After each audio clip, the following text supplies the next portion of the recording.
Welcome this morning, and thank you for being here. So I will talk about the first Belgian production house, the company Disque Chantal, which was active between 1919 and 1932 and has very varied output of both gramophone players, because it was also mainly a factory of gramophone players, and of recordings. The reason why I do this talk is because it's a company that has seldomly been researched. There are some sources, but none of them are very accurate. You see a lot of contradictions in them. So I went back to the original historical documents, in particular a very interesting article that appeared in the Ghentian newspaper Het Volk in 1924, which describes a full factory visit of the production process of Chantal. It's quite a unique document. I will refer to it later on. Am I on the second slide? Okay, yeah. First of all, my personal connection with the topic is this recording I made with Inya back in 2020. I met Inya for the first time in 2019 during doing a masterclass. I'm a horn professor, so I did a masterclass in Huddersfield University. And I met Inya there, and she was talking about her reenactment projects of reproducing historic recordings. I thought, like, wow, that's cool. Like, if I could do it, I was in the process of finishing my doctorate. I had found this very interesting Chantal recording around the Second World War of Charles Heilbroek, who was teacher of horn in the Ghent Conservatory, and we made an entire reenactment of that with Inya and Duncan Miller.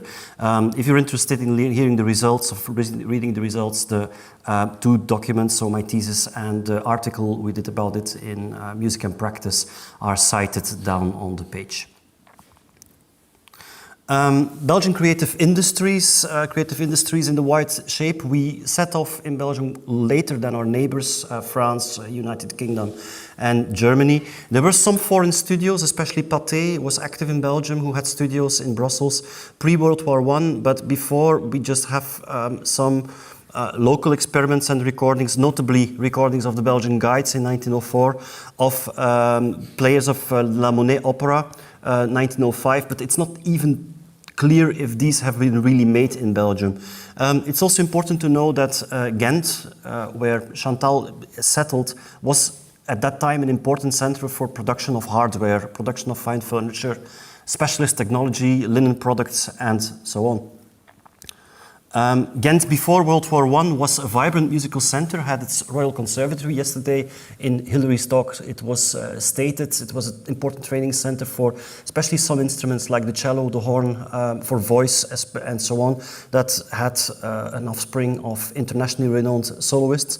Had its own opera and concert societies. It was a wealthy town, industrial town, first town on the continent where the Industrial Revolution set after the UK, with its linen mills. First one that had a spinning jenny that could produce linen in an industrial way, 1840s. Also quite important to say that it is a city that the Belgian social movement and socialist movement became big in its linen mills, but also one of the only centers in Belgium that had its own musicians union that was quite strong. And Moeremans, who was the founder of Disque Chantal, actually met with that because he had a general strike of 6 weeks in 1924, entirely stopping the production of Chantal. The peak of the Ghentian cultural pre-war tradition was the 1913 World Exhibition. I mention this especially because it's absolutely certain to me that Moeremans has seen, the founder of Chantal, has seen a lot of things there. It literally opened up the perspective of people in Ghent. World Exhibition with 9.5 million visitors, and still they made a deficit. I have no idea how they did it, but it was a very important fact. But all of this came, of course, to an end. As you know, Belgium was heavily struck by the First World War. Ghent was approximately 50 to 60 kilometers from the front line, which meant that the officers that were planning all the gas attacks and the bombings and so on were mainly stationed in Ghent and in my hometown Tielt. So it was a complete disaster because it completely stopped all cultural life. Concerts there were still concerts, but they were assigned mainly to German officers. Same thing for the opera. Concert hall of the Conservatoire was confiscated for military events, and so on. Also for music instrument builders like Moeremans, it had a serious impact because resources were confiscated, for example. So if you had stocks of wood or brass or so, it would be confiscated. Old musical instruments were even gathered to use the metal to make machinery and guns of. And at the end of the war, the Germans towed nearly everything that they could back to Germany, like all the factories were robbed of their machinery, which made that this industrial nation, this industrial town was completely deprived after the war. So after the war, there were a lot of reconstruction efforts, but that forced also an economic reconversion. This was fueled by foreign money, by foreign goods. Foreign money, I can say it's mainly British money, and goods mainly German goods, because the Germans had to repay for the damage they did to the west of Belgium, where the whole region had been basically erased. They could not pay in money, so they paid in goods, which meant that the Belgian state, if they needed cars, they would not get Minervas made in Antwerp because they had to pay for them, but they could get free Opels, which meant that actually it even backfired to our own economy in the 1920s because like a big part of the markets would be completely destroyed.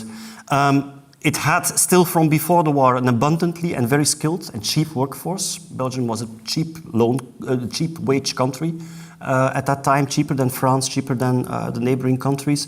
Workforce including craftsmen, musicians, industrial potential and know-how, and it was also well connected, not only in terms of roads and railways, waterways, but also in terms of cultural network. So this created a perfect condition for the development of a creative industry.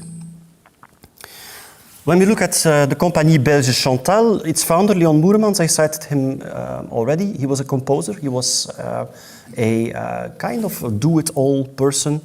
He was a composer, teacher at the Ghent Conservatory, and he had a brass workshop from 1888 onwards, from which he started putting gramophones together in the early 20th century, I think. After the war, his sons Julien and Albert founded Chantal. It's said that the name Chantal comes from a deceased child of Albert, like one of his daughters who died of meningitis, and they named the company after her. So important to say that it was located in a fully integrated industrial complex. I will tell a little more about that in a few minutes. First independent Belgian record label, and when I talk about varied and versatile output, it ranges from jazz to opera to solo. Around 5,000 acoustic discs we estimate now. As again, there are no sources, there's no catalog, we have no idea. But we estimate it's around 5,000, with around half of them that are actually produced in Ghent. This is the industrial building that was taken into use in 1919, 1920. You see it's based at Waalse Krook in Ghent. It's still there. So you can see on the picture, the right upper picture is the new library, which I find personally a monstrosity. But it's located, they managed to save the original building, which is now one of the best espresso bars in Ghent. So if you want to have a nice coffee with some heritage, you can go there. We have in the archives in Ghent a few of the production pictures. So you see in the right upper corner, they had a workforce in 1920 around 70 people. It's quite extended. And I will just run through a few slides of the production facilities. This is the manufacture of brass, of the bras acoustiques, the arms of the. So they did it proves that they did everything in-house. So when they talk about an integrated production facility, they have a showroom here, they have their stock expedition shop. If you look at the amounts, we estimate that the amounts of gramophones sold in 1920s yearly in Belgium should be around 100,000, 150,000 specimen copies, of which Chantal, roughly, again, we have no real figures, but I guess if you see how much survive, around 1/3 would have been Chantal ones. Let's have a small focus on this integrated commercialization facility. So it's a fully modern industrial building, and I think this is quite unique. I talked about this to Duncan yesterday, and he said, well, I know one other example of where everything was done in the same building, but it's still quite unique because they extended this for the entire duration of the year, of the production period. So they have material stock, obviously, research lab, showroom, recording studio, which was a modern concrete building. It's described in the article in 1924 that could host up to 60 musicians. They also say that temperature, because of the wax and so on, was very hot during the rehearsals, that musicians had to take their collars off to keep playing. Production facility for gramophones, which I think was their main business mostly. Production facility and press for records. Records were mainly 8 and 10 inch, and a marketing division and expedition. And then in 1928, they have a capital rise because they become a Société Anonyme, which means that they go to the stock market. And from that moment, we have some figures. 1929, a profit of over 400,000 francs. To reference, a normal wage at that time in Belgium would be around 10,000 francs. So we're going into the million euro range of these are really, really serious profits on a complete budget of 2 million euros. Having 400,000 euros of profit, it's really a very profitable business. All of a sudden, 1931, a loss of 200,000 francs, and it's related in some of the articles I read, it's related to the format of discs that they produced that was not in use anymore, but I really don't believe that. I think it's more because the Belgian Broadcasting Corporation was founded in 1930. A regular gramophone would cost around 100 francs. Simple radio set would cost around the same thing. So people just started buying radios instead of gramophones. I think it's as simple as that. If you see the registrations for Belgian radios in 1920, it's 26 radios registered. In 1938, it's 139,000. So you see that there's a major shift of this. Just the last phrase is very important, how people were nudged into investing into Chantal to illustrate the popularity of the phonograph in London. Reports from their estimate total disc sales for the year at 70 million records. So if you read that and you have money, you want to invest in this kind of company, of course. This is from the article, but I will have to proceed. I can show it later. There are several brands on which it operated. So you have Disque Chantal, Chantal Deluxe, it's all different finishings and trims. Chantal Aiguille, Chantal à Saphir with a sapphire stylus, and Chantal Bijou. And it's important to say that also Vocale and Broadcast were pressed in Ghent, sorry for the typo, in 1927 and onwards. They had their own signature ensembles, and here we come into the field of the Ghentian musicians that I want to talk about. So there are 5 major formations that figure on the labels, and I put a question mark because we're not really sure that these were all Ghentian ensembles. It could be that they were rebranded or relabeled, batch engineered, we could say, from other existing recordings, especially jazz recordings. We know that they have been bought as matrices in the United States with other companies. Jazz Band Chantal, Orchestre Artistique Chantal, Orchestre de Danse Chantal, so dance music, Orchestre Musique Militaire Chantal, it's the wind band, and the Grand Orchestre Symphonique Chantal. They include solo recordings of Belle Époque trained Ghentians, and I want to emphasize on this, it's all people who had their career elsewhere. Marguerite Theys, Rodolphe Soiron, Jean Noté was a big star, baritone in Paris Opera, Charles Heilbroek, that we worked around, Henri Gadene, and a certain De Grave on xylophone that I didn't find anything about, and that could be just an invented name, like a fabulated name that they just had to put on the record for some copyright reasons. They recorded also some works of local composers, Michiels, Moeremans, and so on.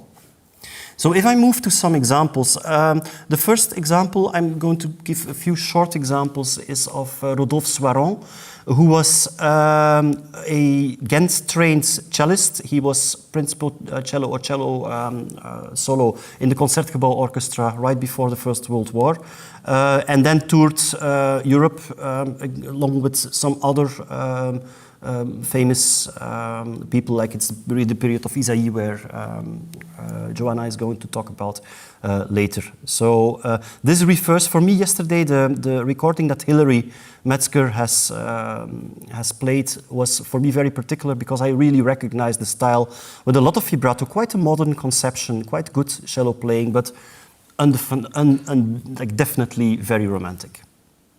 Okay.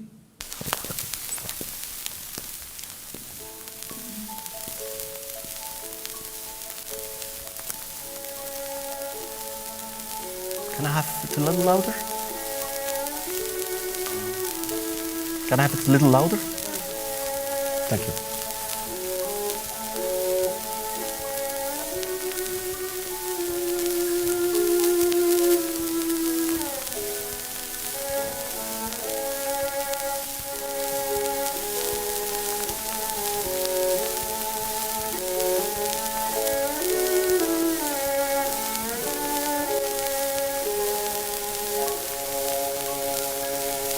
Okay, and you see that already, it's quite a modern conception already, but I think it's very fascinating because there's been very, very little research about this pivotal period between the Romantic and the modernist era. Chantal only recorded acoustically, so they didn't change to the electrical even in 1930. I think they had their reasons for that. I'm also sure that that's not the reason why the company folded eventually. But it gives, like, the amount of information that is there on this pivotal period is just absolutely paramount. Next fragment is a fragment of the third movement of the Mozart 40th Symphony. Now, this again is a period, because the record suspiciously says made in England. So it's one of the catalog numbers in the 2000s, so it should be around 1924, 1925. Was it remade in England? Was it originally pressed in Ghent? We don't really know. Style-wise, it's not very clear to say. I have one clue, which is the tuba player, which is very, very, you will see it's kind of funny even, because they replaced, like was often done, the double bass by a tuba, which in Mozart gives a very special effect, I think. Anyway, but I asked one of my doctoral students is a tuba player, and asked, can I identify which instrument? Said, well, I'm nearly sure that it's B-flat tuba, which would point more in the direction of a French recording or a British recording than in Belgium, where E-flat tuba would be used. But so we don't know if it's really a Ghentian recording, but I found it very particular.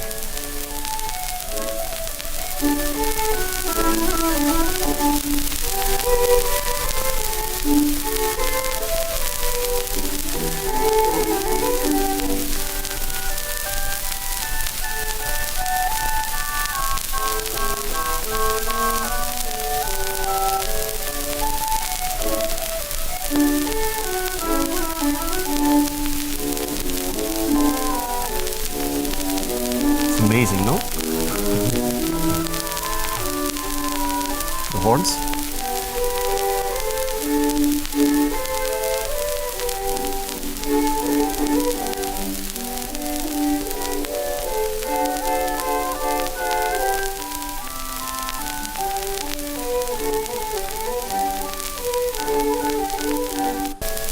Okay.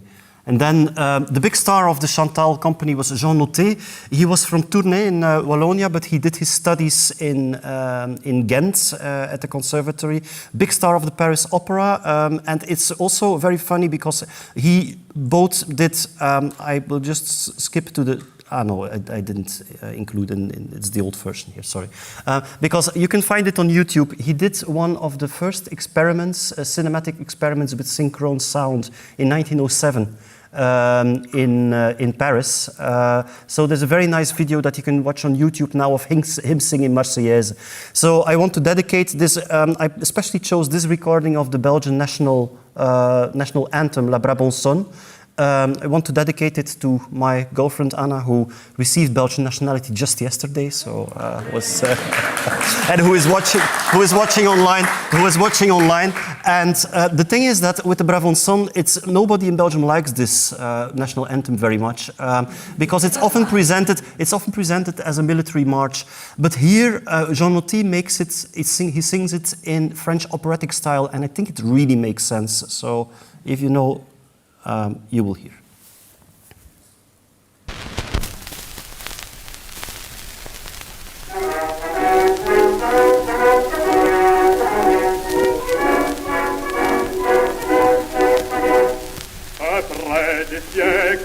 d'esclavage, le Belge sortant du tombeau a reconquis par son courage son nom, ses droits et son drapeau.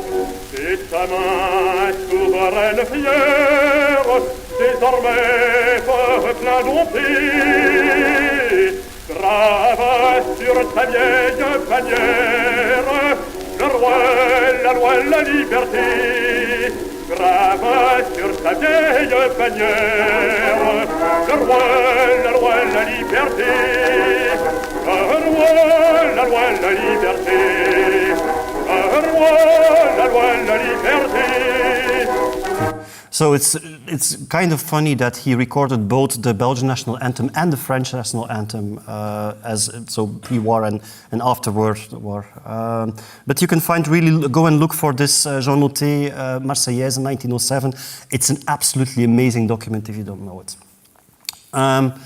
Last one is just to show how varied it is. This was apparently one of the best sellers in the catalog because you find so many copies of it. It's this very mysterious Mr. de Rave, which we don't know further, which is playing xylophone. Apparently xylophone is a very easy instrument to capture on acoustic recordings, but maybe Duncan can approve that.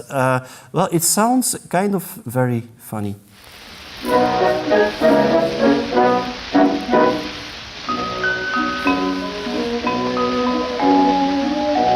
The cello is also very nice, no?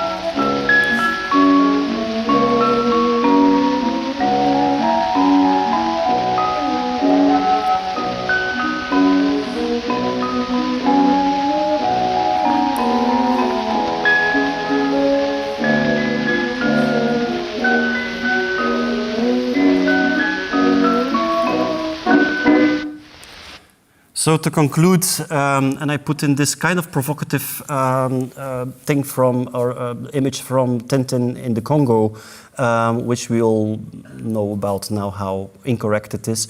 But gramophone was a big thing. Like it's 1931. This it shows the place of the gramophone in society, and also how this was used in colonial context as well to educate the poor black people, you know, like it was really in this spirit.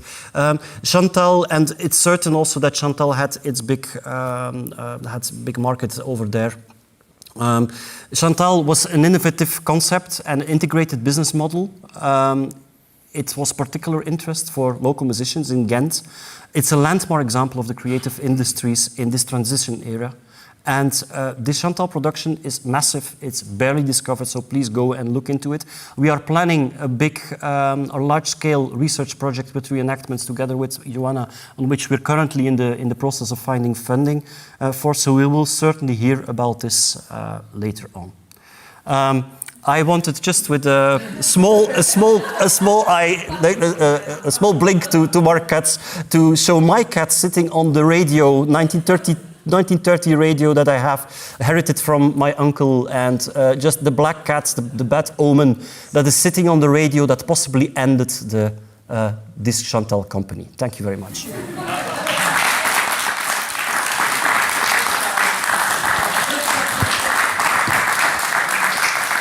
Thank you, Jeroen.